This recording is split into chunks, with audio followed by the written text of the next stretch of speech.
Welcome to the You Were Designed for Greatness podcast.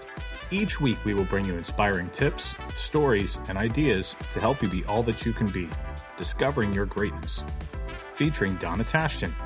Donna is a transformational life and health coach, a highly sought-after public speaker, and the founder of Vibrant Living. She has helped hundreds find a better life, free of stress and living the greatness they were truly designed for.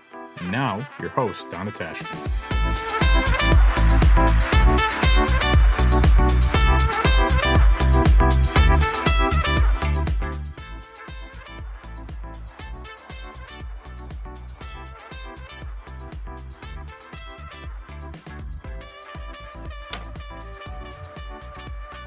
Welcome. This is Donna Tashjian, and I would like to welcome you to podcast number 50.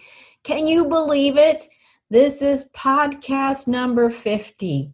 To me, today is a celebration of accomplishment. I have been doing my podcast every other week for almost 2 years. I have interviewed some amazing women, had powerful conversations, and I hope you have been so encouraged and blessed by what these powerful women have shared. Today I have a subject that has been on my mind and on my heart that I want to share with you. So today I don't have a guest. We just get to talk, you and I, and with all the things going on in the world, the last year and a half, God has really been speaking to my heart about rest and stillness. So today we're going to talk about what does it really mean to rest and how this can impact our life. I know our schedules seem to be getting fuller with each passing month. I don't know how it happens, but time seems to go so fast. And when we want to get together with friends, we're surprised that our next open evening may be like a month away. Even with the changes with COVID has made, our schedules have been impacted in different ways. We don't have our normal going out activities, but there's a lot of other things that homeschooling and work changes and all of this. And we have been programmed to plan our entire lives, leaving little room for anything remotely that rejuvenates us and offers us rest. I don't know about you, but I was raised to think rest equaled lazy. If you weren't doing something all the time, you were called or seemed to be lazy. Can you relate to that? And to just chill out and do absolutely nothing was foreign for me, which is probably why God has been talking to my heart so much about it, is because it seems so foreign. And rest is different than getting a good night's sleep. It's not the same thing. That's not what I'm talking about. Sleep is for another day. But there is an element that is needed for restful times. So what is rest? Rest is actually about recovery. It's knowing when we're drained, feeling exhausted, need to breathe deeply for just a minute. It's knowing our limits and how we are handling the demands of our daily lives.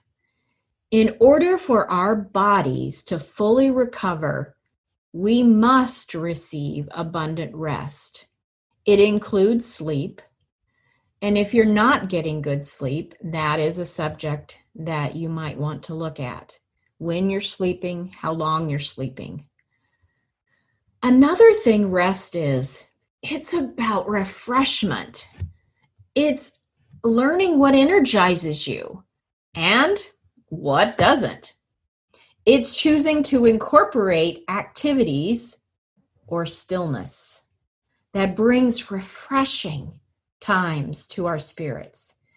If we continue to do only the things that deplete us, we will find ourselves probably sick and miserable.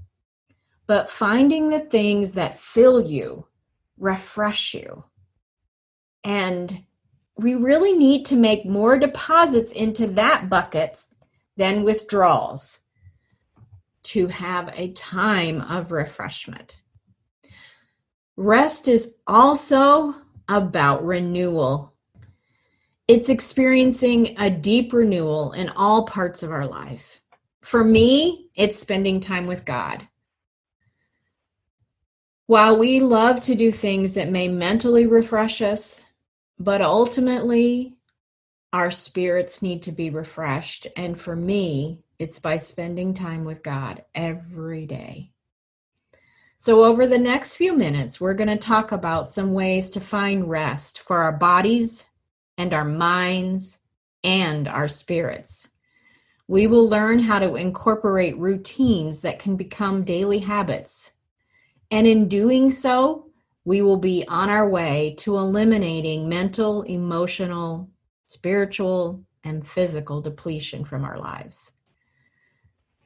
When you think about rest, does it feel like it's impossible? Yeah, I get it.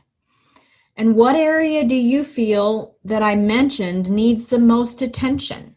Is it your body? Is it your mind? Or your spirit? When we think about rest, and I often think about God, I know that He's all powerful, He's omnipresent, and He never needs to sleep. But He rested from His work, setting an example, encouraging us to do the same. Now, not many of our lives allow us to take a weekday off, an entire day off of work, and not do anything. So we're going to talk about doing small bits of rest, 15 minutes here and 15 minutes there, so that we can actually incorporate rest into our lives and actually do it. Rest is actually defined by ceasing work or movement in order to relax and refresh oneself and to recover strength. It's to be free from anxiousness or distractions. Now, I laughed when I read that one because as moms, we never ever seem to be able to be alone. We can't go to the bathroom by ourselves, and a shower is an accomplishment some days. But there are ways that this can be when we're intentional. So to be free from anxiousness, anxiety, distractions, it's stillness in the body and the mind. It's pulling away from the normal distractions of life to hear how we feel, what's actually going on in our mind, what's happening in our spirit, and to change our focus.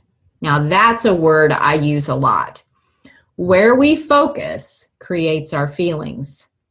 Therefore, our thoughts come and our actions proceed from wherever we are focusing. Like if you're watching the news all the time right now, you're not going to be encouraged. There is nothing, absolutely nothing encouraging on the news. And even on social media, we have to be careful. So where are your focus? What are you reading? What are you watching? What are you thinking about? Because that all changes where your focus is.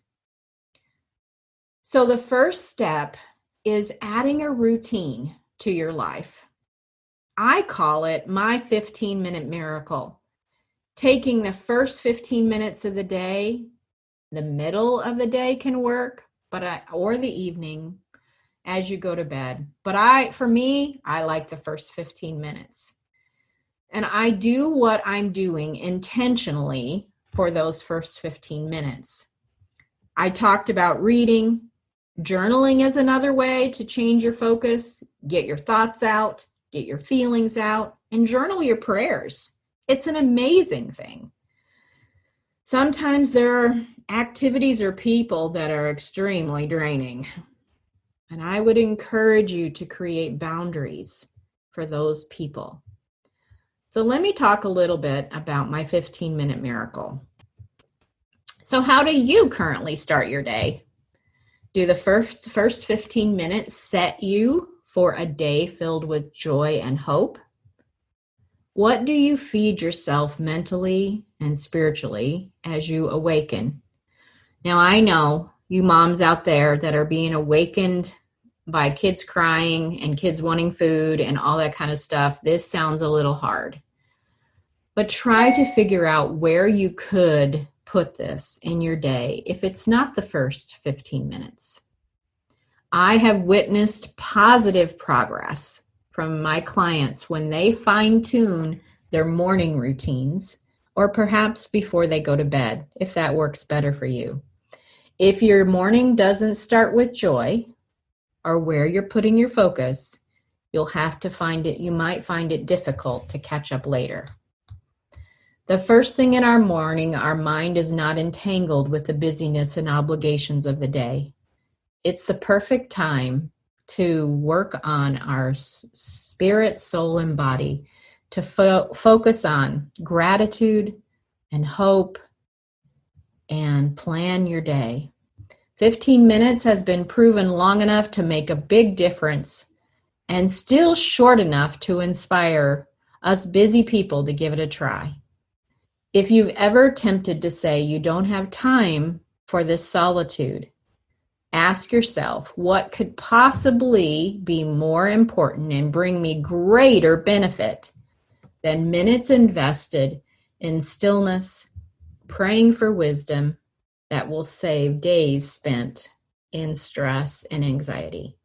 If you invest just 15 minutes each day, it will multiply, I promise. I have created a handout called the 15-Minute Miracle that can help you plan what you might like to do with this. And it's yours free.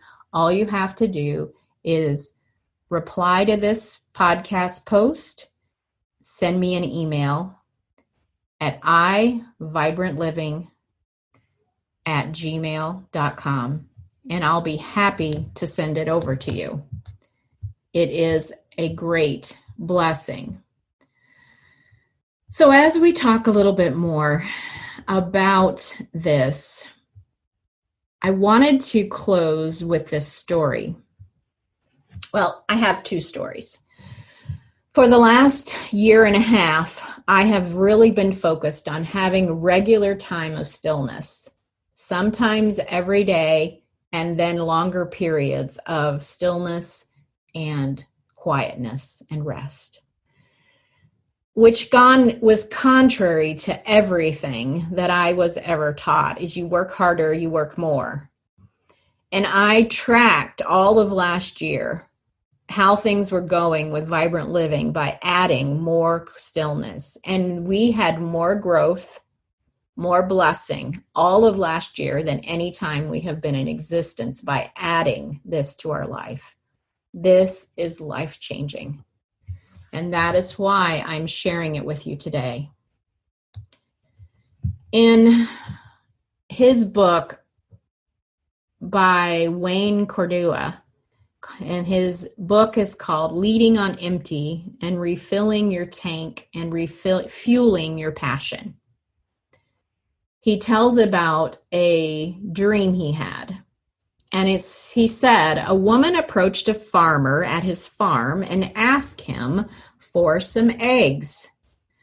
And he said, I don't have any more. You will have to come back tomorrow and I will have more. And she was upset, but it didn't really bother him. He just kept working because people came every day to his farm. And when he ran out of eggs or milk, he would simply say, come back tomorrow. I will have more. And sometimes we need to know that we're depleted for the day and you need to come back tomorrow because I don't have any more. We need to set our limits. We need to set our boundaries instead of tying ourselves to an unrelenting cycle to produce more, to do more, to outdo last week's numbers, or whatever it may be. to have time to say, come back tomorrow, I'll have more, and be okay with that. Wake up every day. We wake up every day with a certain amount of mental, emotional, and physical energy. And when we've poured it out, we have everything to give. We've given everything we have. We must rest. Instead of consistently working from a place of depletion, we're more irritable. We're more apt to make mistakes when we work from a place of depletion. So let's lean in, be still, be intentional, and rest. It doesn't take a long time. It just takes intentionality. It takes doing it on purpose, and be refueled so that we can make an impact in our family's life and in our world. I am so happy that you're here. So remember to send me an email or make a comment on this podcast post and grab your free gift of 15 minutes miracle. I am always here if you would like to talk more. If you are not okay and you would like to be okay, a conversation with me can make the difference. Schedule an appointment today and let's talk. Let's see how you can actually be okay and be the amazing you were created to be. And as always, this is Donna saying, until next time, live and love vibrantly. Thank you for joining us on this powerful episode of the You Were Designed for Greatness podcast. Please share this with others who might enjoy it. For more info on Donna Tashjian or to contact her, visit iVibrantLiving.com.